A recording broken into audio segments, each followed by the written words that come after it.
היי, שלום, שמי משה. טיפ קטן שחשוב לדעת, אצלך בבית. הדבר הכי חשוב הוא לעבוד עם המוצרים הנכונים. אני עובד עם המוצרים הנכונים בשביל לתחזק את הבית.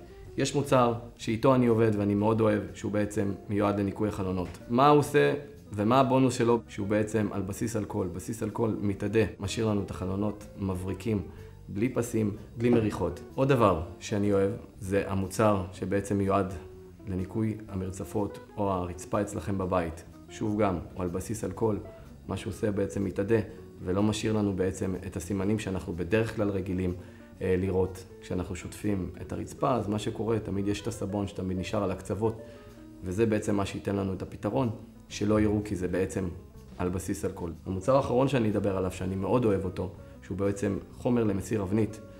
אותו אבנית שבעצם מתייבשת לכם על החלונות, מאוד מאוד קשה להורדה. זה החומר שאיתו אני עובד, וזה בעצם מה שנותן לי להגיע לרמת הברקה הטובה ביותר. אני אישית מאוד אוהב את המוצרים האלה, וממליץ לכם באהבה להשתמש בהם גם כן.